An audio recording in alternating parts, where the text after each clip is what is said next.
Lundi 23 janvier, Yorana, je suis heureuse de vous retrouver ce soir. Voici les titres de ce journal. Les prix à la consommation toujours en hausse en ce début d'année. Difficile de manger sainement aujourd'hui et voyager revient très cher. Les détails dans un instant. La concurrence joue-t-elle pleinement son rôle? Oui, mais pas suffisamment dans un pays insulaire. L'autorité polynésienne de la concurrence régule et pose les règles. Des règles qu'il faut encore expliquer. On en parle avec sa présidente Joanne Père et l'invité de ce journal. Les marquises bientôt protégées par l'humanité. Le dossier de candidature sera déposé demain à l'UNESCO. 30 ans que ce projet ambitieux résonne dans les vallées. Elle fait partie des premiers à être reconnus officiellement dans la profession. Sandy Sioux, couturière et maître artisan. Une belle reconnaissance pour celle qui s'est fait un nom auprès des grands couturiers de la place. C'est toujours la même rengaine. Depuis le début de l'épidémie de Covid en 2020, les prix continuent de grimper. Plus de 8% en un an, soit près du double comparé à l'indice des prix en Nouvelle-Calédonie. Une hausse qui concerne le secteur alimentaire, mais pas seulement. Si les légumes sont de plus en plus chers, les prix des billets d'avion, eux aussi, sont en hausse. Les compagnies aériennes démentent. Natacha Silagi, Teva Luvra. Il faut manger des légumes. Sauf que ça s'aggrave dans les rayons des supermarchés. Les prix toujours plus en hausse, comme celui du poivron, 3 fois plus cher au kilo que dans l'Hexagone. Même chose pour le chou, 2,5 fois plus cher. Cette diététicienne a bien du mal à faire son choix. On veut faire manger bien les gens, mais finalement, ça reste quand même très compliqué. Même les légumes locaux, qui au départ étaient abordables pour tout le monde, aujourd'hui, ça reste très compliqué. Pour quelqu'un de lambda d'acheter des légumes frais maintenant. On passe plutôt sur du surgelé et malheureusement on passe aussi sur des conserves. La faute à la pluie de décembre pour les légumes locaux. Alors lorsqu'il faut en acheter pour tout un équipage, ça fait mal au porte-monnaie. Ça a beaucoup augmenté, oui. Nous on fournit tout l'équipage à chaque campagne. Obligé de les fournir en légumes, comme vous voyez. Et il y a une augmentation de la facture alors? Ah ouais, beaucoup. Et c'est pas normal. C'est la Polynésie qui reste en tête du palmarès de l'inflation devant la France et la Nouvelle-Calédonie, en raison du coût du transport et des taxes qui viennent se rajouter à l'inflation mondiale. En fait, l'inflation, elle n'est pas que en Polynésie, elle est vraiment mondiale. On a les chiffres, par exemple aux États-Unis, plus 7,1% d'augmentation, donc c'est les chiffres de novembre sur 12 mois. Rien qu'au mois dernier, la hausse des prix était de 6% pour les légumes et de 15% pour les billets d'avion selon l'ISPF. Les compagnies aériennes démentent. Nous n'avons pas augmenté nos prix car l'offre avec l'arrivée de nouvelles compagnies est bien supérieure à la demande. Seuls les tarifs domestiques sont en hausse. La destination Polynésie est assez compliquée en ce moment. C'est la guerre des prix, tout le monde le voit. On est en promotion permanente en ce moment. Toutes les compagnies aériennes, je ne parle pas pour Air Tahiti Nui, la plupart des compagnies sont en promotion permanente. Chacun tente de faire face à l'inflation mondiale quand les consommateurs sont de moins en moins nombreux à pouvoir passer à la caisse. À noter aussi la hausse des prix du logement, de l'eau et de l'électricité. En cette période d'augmentation du coût de la vie, la concurrence fait du bien dans quelques secteurs, nous allons en reparler, mais pour qu'elle fonctionne parfaitement et qu'elle profite aux consommateurs, tous les acteurs doivent connaître les règles du jeu. C'est tout l'intérêt des journées organisées jusqu'à mercredi. C'est en tout cas comme cela que c'est présenté. Un événement qui permet aussi de créer un réseau régional pour continuer la mise en œuvre d'une politique en la matière. C'est ce que nous dit le conseiller au secrétariat du Forum des îles du Pacifique, au micro de Sandrouli. Pour la région du Pacifique, il y a beaucoup d'États qui ont des politiques anticoncurrentielles, mais le souci pour eux, c'est qu'en fait, il y a toujours la mise en œuvre de cette politique. Et donc, oui, c'est vrai, il y a beaucoup de pratiques, des positions dominantes en fait des multinationales, la Polynésie française avec le reste des îles du Pacifique, par exemple l'Australie, la Nouvelle-Zélande, les îles Fidji et aussi la Papouasie Nouvelle-Guinée, parce qu'en fait ils ont des autorités de la concurrence qui s'occupent de ces questions. Comme dans le sport, la concurrence est un stimulant qui incite les entreprises à se dépasser, favorisant ainsi la diversité de l'offre et des prix attractifs pour les consommateurs. Dans la grande distribution, une nouvelle enseigne s'installe. Auchan et dans le transport aérien, Natireva compte beaucoup sur l'autorité polynésienne de la concurrence. On attend qu'elle nous permette d'avoir une relation saine, loyale et équitable, a confié son président Maruki Duri et Sandroli. L'exploitation commerciale de la compagnie domestique Air Moana va débuter le 13 février prochain grâce à un ATR 72-600 en leasing. Une seconde location va permettre d'augmenter l'activité dès le mois de mars avant l'achat de 3 avions supplémentaires en 2024. Le nouveau concurrent d'Air Tahiti prévoit une rentabilité rapide car la demande est forte dans le secteur du transport aérien domestique. Encore faut-il gagner sa place. Maintenant, on savait que le combat il allait être dur parce que c'est un vrai combat. On doit se battre avec beaucoup d'intervenants, mais en même temps, on n'est pas qu'une simple compagnie aérienne. On essaye de montrer un vrai projet derrière qui sera un levier de développement pour les archipels. Air Moana souhaite avant tout proposer des tarifs bas avec la conviction que le ciel polynésien est suffisamment grand pour 2, voire plusieurs autres concurrents. Dans le secteur de la grande distribution, la concurrence est plus féroce. En Polynésie, Carrefour, Champion et U sont les enseignes les plus significatives. Mais bientôt, les produits Auchan seront aussi sur le marché à Papeete, Punaoya et Moorea. Pour le groupe Aline, représentant de l'enseigne française en Polynésie, ce partenariat est essentiel pour exister économiquement. Avec ce qui se passe au niveau de la concurrence, que ce soit en France, localement ou à l'international, avoir l'appui et un contrat avec une grande enseigne apporte de nombreux services comme les MDD, les marques de distributeurs, qui sont un peu un incontournable si on veut lutter dans le paysage concurrentiel. Que ce soit avec des investisseurs privés ou avec le soutien d'un grand distributeur, une nouvelle entreprise doit d'abord gagner la confiance du client pour espérer se développer. La marge d'erreur au moment du lancement se réduit donc fortement. Et on en parle tout de suite avec notre invitée, Joanne Per Yorana. Yorana. Merci d'être sur Polynésie la Première ce soir. Vous êtes la présidente de l'autorité de la concurrence. Nous allons parler des journées de la concurrence, mais d'abord, en 2019, l'APC avait dénoncé la position dominante du groupe Van dans le secteur de la distribution de boissons. Cela fait partie des critiques récurrentes aussi des consommateurs. Aujourd'hui, Auchan s'installe, mais Van continue de rester en position très dominante, notamment dans la grande distribution. Est-ce que vous allez continuer de surveiller ? Alors, j'aimerais apporter une petite clarification importante. C'est qu'il n'est pas interdit d'être en position dominante lorsque vous avez acquis cette position par vos mérites. Simplement, une fois que vous avez acquis une position dominante sur un marché, il y a des restrictions supplémentaires qui s'imposent à vous. Donc, par exemple, vous ne devez pas abuser de votre position. Par exemple, vous ne pouvez pas discriminer entre votre propre réseau de distribution et les réseaux concurrents quand vous êtes fournisseur, par exemple. Donc ça, c'est une chose.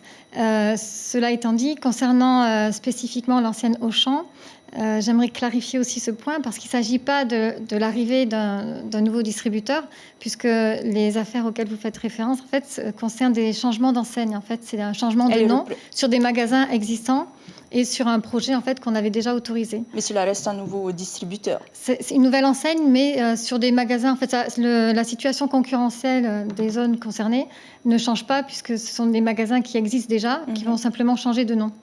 Alors, il y a 3 ans aussi, l'autorité proposait d'abord de supprimer les PPN, ou auquel cas réduire la liste à quelques produits alimentaires et non alimentaires de base, en pleine crise du coût de la vie. Est-ce que vous pensez, vous aussi, comme votre prédécesseur, que cela profiterait aux consommateurs ?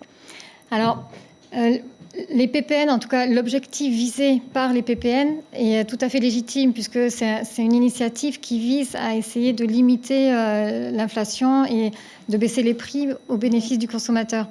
Maintenant, c'est vrai que c'est un dispositif qui par nature restreint la concurrence. Donc nous, soit quand nous étions autosaisis, soit quand on est consulté par le gouvernement sur des mesures comme celle-ci, notre rôle se limite à émettre des recommandations pour viser à limiter le plus possible les restrictions de concurrence qui sont apportées par ces mesures-là. Ensuite, c'est le gouvernement qui a le dernier mot, qui peut suivre nos recommandations ou pas.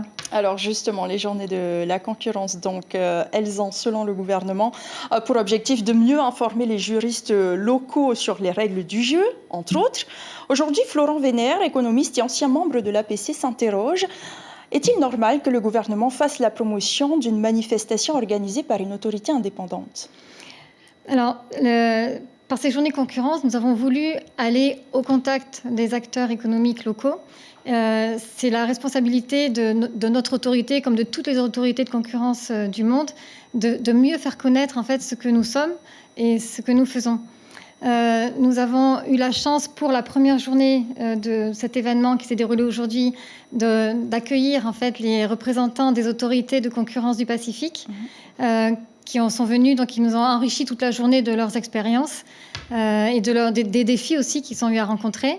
Nous avons également eu de représentants du Forum des îles du Pacifique, donc c'était tout à fait normal que le gouvernement, en tout cas que le président, accueille et fasse un petit peu le... Et pourquoi ne pas avoir vous-même communiqué sur le sujet? Nous avons également communiqué sur le sujet. Et je tiens à préciser également que le deuxième volet de ces journées se déroule en partenariat avec la CCISM et l'école de commerce de Tahiti. Et donc ça va se dérouler mercredi. Ça sera dédié aux professionnels du droit, donc aux praticiens et aux acteurs économiques, notamment à travers leurs juristes. Et ça consistera en une formation beaucoup plus classique, avec des sujets beaucoup plus techniques sur ce qu'est une entente, un abus de position dominante, les procédures, aujourd'hui, etc. l'autorité est-elle réellement indépendante? Alors, pour répondre à cette question, je pense qu'il faut revenir aux fondamentaux et expliquer un peu, déjà revenir pour expliquer ce qu'est véritablement l'APC. Donc l'APC est l'organe qui est chargé d'appliquer les règles du droit de la concurrence qui, elles, sont décidées et votées par l'Assemblée de Polynésie. Nous ne les décidons pas. Et en ce qui concerne donc, notre prise de décision, oui, l'APC est véritablement indépendante. Les décisions sont rendues sans aucune pression et sans recevoir d'instructions de l'extérieur, que ce soit du gouvernement ou des acteurs économiques locaux. Et d'ailleurs, un point important à préciser, c'est que ces décisions sont prises de manière collégiale, donc par un organe de décision au sein de l'APC qui est composé de 8 membres, 5 membres permanents et 3 titulaires. Et je suis l'un des 5 membres permanents. Alors justement, pour parler du collège, quand on a un sénateur qui remet lui aussi en cause l'indépendance de l'autorité, il soupçonne le ministre des Finances de vouloir renforcer son contrôle par la nomination d'un collège à sa botte. C'est ce qui était dans son communiqué. Donc aujourd'hui, est-ce que, si vous dites que vous êtes indépendant, est-ce que l'APC doit malgré tout bien s'entendre avec le gouvernement? Alors, et je pense que c'est peut-être l'élément essentiel, c'est qu'il ne faut pas confondre indépendance et isolement. Pour bien faire son travail, l'APC, comme toutes les autorités de concurrence du monde, a la responsabilité d'entretenir des bonnes relations avec le gouvernement comme avec tous les acteurs économiques locaux. Parce qu'on ne peut pas faire bien son travail si on ne va pas sur le terrain pour comprendre comment ça fonctionne en pratique, comment fonctionne l'économie, comment fonctionnent les acteurs économiques. Merci beaucoup, Joanne Père, d'avoir répondu à nos questions ce soir.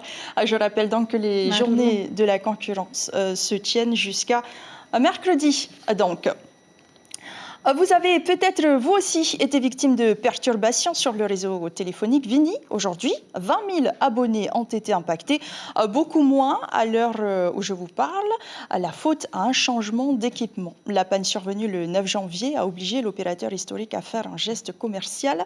Cette compensation sera-t-elle renouvelée? Élément de réponse avec Rowan Potorou et Marcel Bonneau. Depuis hier soir, leurs efforts portent leurs fruits. Pas loin de 20 ingénieurs de Vini sont mobilisés. Leur mission, rétablir dans sa totalité et son intégrité tout le réseau mobile. Ils appellent dans le monde entier leurs fournisseurs, Nouvelle-Zélande, France, États-Unis. You see, this one has a normal profile. Sur 180 000 clients, 20 000 hier soir disposaient d'un service en mode dégradé. Ce soir, moins de 10 000 usagers concernés. La perturbation est aléatoire, ni géographique, ni chronologique. D'où la difficulté d'apporter une solution globale. Parfois, il faut remonter manuellement les données. Oui, on a un petit peu moins de 10 000 aujourd'hui, effectivement. Alors, on a sollicité en background à l'étranger, on a des personnes de Nouvelle-Zélande, des États-Unis, de la France et tout, tous les ingénieurs du constructeur à qui on a acheté donc ces équipements-là qui nous aident à distance pour qu'on puisse s'en sortir. Ces soucis temporaires sont dus à la modernisation des réseaux. Le déploiement à venir de la 5G demande une montée en puissance. Ces équipements nouveaux font appel à un transfert de technologie avec de grands opérateurs. Parfois, le basculement d'une modalité à l'autre grippe ponctuellement le système. À terme, cet investissement apportera un confort maximal à la clientèle. Justement, dans le cadre de l'optimisation des réseaux, mais surtout pour offrir tous ces nouveaux services, on est passé sur la 2G, 3G, 4G, 4G+, et notamment l'Internet sur le mobile.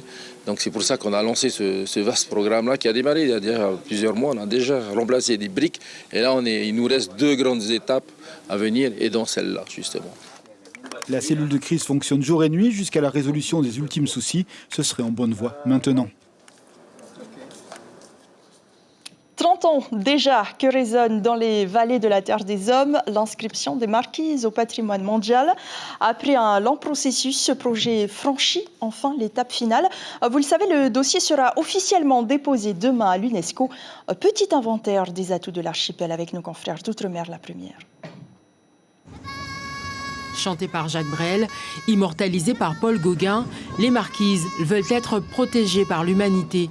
Tel un collier de perles que relie l'océan Pacifique, cet archipel de la Polynésie française s'étire sur 700 000 mètres carrés. Elle présente à l'UNESCO ses sommets culminant à 2000 mètres, ses pics abrupts, ses pitons dressés en pain de sucre, ses hautes falaises dominant une végétation exubérante. La terre de l'homme, comme l'appellent les marquisiens, abrite de nombreuses espèces endémiques. Dans ces lagons, des poissons à foison et des dauphins visibles au plus près des côtes. En Polynésie, la nature est indissociable de la culture. Une culture que les marquisiens ont montrée dans toute leur puissance à Emmanuel Macron lors de sa visite en juillet 2021. Le président de la République, qui s'est exprimé durant plus d'1 minute en polynésien, est venu assurer son soutien à cette candidature au patrimoine mondial de l'UNESCO. Notre trésor, c'est cette nature et cette culture. Alors oui, Madame la maire, je veux vous dire ce soir que je me battrai à vos côtés pour que nous puissions classer à l'UNESCO les marquises. Une culture riche de traditions et de rites millénaires. Les marquises comptent de nombreux tickets et paépei, les anciennes habitations des marquisiens. L'inventaire encore inachevé du patrimoine archéologique recense déjà 700 sites légendaires. Une civilisation et une culture unique qui fait la fierté de ses habitants derrière cette candidature à l'UNESCO. L'inscription à l'UNESCO, c'est quand même quelque chose qui est très important pour le peuple marquisien. Pour qu'il y ait une continuité pour les générations futures, que cette culture marquisienne soit perdue dans le temps. Si les 7 biens naturels et culturels présentés par les marquises sont retenus, ils seront le 2e bien mixte français inscrit au patrimoine mondial de l'UNESCO après le Mont Perdu dans les Pyrénées. Le jour de l'an chinois célébré à la présidence après 2 ans de pause forcée. L'occasion est donnée au président et à son gouvernement de se retrouver, de partager un moment de fête et de joie. Au programme, pétard à foison pour chasser les mauvais esprits à la porte de cette nouvelle année. Danse des lions, chants interprétés par les chorales des associations culturelles et interprétation de l'année du lapin par l'oracle du temple Kanti. C'était important que l'on se revoie pour réanimer cette culture, a dit Edouard Fritsch, Gilles Tautou et Marcel Bonneau. C'est important que l'on se revoie après 2 années d'absence pour qu'ensemble nous puissions effectivement réanimer cette culture qui est une culture riche, on le sait tous, et c'est la raison de cette rencontre. C'est aussi une vie communautaire qui s'est construite dans le temps, puisqu'ils ont été très tardivement reconnus français comme nous, et pourtant ils ont contribué à construire cette nouvelle société polynésienne. Donc on peut et on doit avoir de la reconnaissance pour cette partie de notre communauté aujourd'hui. Sachez que la journée culturelle chinoise est prévue dimanche 29 janvier au temple Kanti à Mam-On. Après 20 ans de pratique de la couture, Sandy Siu, originaire de Tahiti, obtient son statut de maître artisan. Une belle valorisation de son travail et l'accomplissement de plusieurs années de formation à l'étranger pour celle qui a longtemps collaboré avec Marie Ayou. On voit son portrait avec Caroline Fari et Patita Savia. 10 ans que Sandy Sioux a monté sa petite entreprise de couture. Une passion débutée en famille à l'époque du lycée, enrichie des techniques de modélisme et stylisme des grandes écoles de l'Hexagone. J'ai fait des études à Lyon pendant 4 ans. 2 ans d'études à l'école de Condé à Lyon. Première année en mise à niveau et une première année en stylisme. Et après, j'ai fait 2 ans à l'école d'Esmond, en stylisme et modélisme. 3 fois lauréate du concours Made in Fenua, Sandy aime transmettre son savoir-faire et s'entourer de stagiaires du centre de formation pour adultes. Elle a obtenu un contrat d'1 an pour Marouya, heureuse de saisir cette opportunité. Quand tu finis là, tu fais à la chaîne. Elle m'explique bien aussi, Sandy. Et j'ai de la chance de venir faire un service ici. Et c'est pour moi aussi, pour avoir plus de base. J'ai appris plein de choses avec elle. Voilà, plein de techniques. Et ces techniques, c'est vraiment, comment dire, voilà, un plus pour moi. Oui, la couture, c'est un vrai métier et on constate qu'aujourd'hui, il y a beaucoup de couturières qui sont sans formation et qui apprennent sur le tas. Son travail, valorisé par un statut de maître artisan, Sandy s'adapte à la demande de ses clientes. Des tissus locaux, des modèles amples, en viscose, fibrane ou coton. Avec les aides du pays, elle a investi dans 6 machines à coudre, un gage de qualité pour ses créations. Pour moi, la qualité d'un modèle de couture, c'est déjà la machine, une bonne machine professionnelle et industrielle, et les finitions. Quand tu soulèves la robe, tu vois que les coutures sont bien finies. Et grâce à ces machines industrielles, tu as la couture bien faite en fait. Fille d'Émilie, couturière réputée de Tahiti, Sandy porte aujourd'hui dignement le flambeau familial. C'est la fin de cette édition. Avant de nous quitter, voici l'information principale. 3 jours pour comprendre les règles de la concurrence et pour créer un réseau régional. C'est une première en Polynésie, 7 ans après la mise en place de l'autorité et du droit de la concurrence. Un événement qui est à l'origine d'une polémique. Sur ce plateau, la présidente de l'autorité de la concurrence, Joanne Père, a tenu à rappeler l'indépendance de l'organisme. À la une de votre quotidien Tahiti Info demain, comment Météo France va affiner ses prévisions. Soirée série télévisée ce soir sur la première avec de nouveaux épisodes de la série 911 Lone Star et Pambélé. Merci de rester fidèle à votre chaîne publique. Très belle semaine à vous. On se quitte sur ces images capturées à la présidence.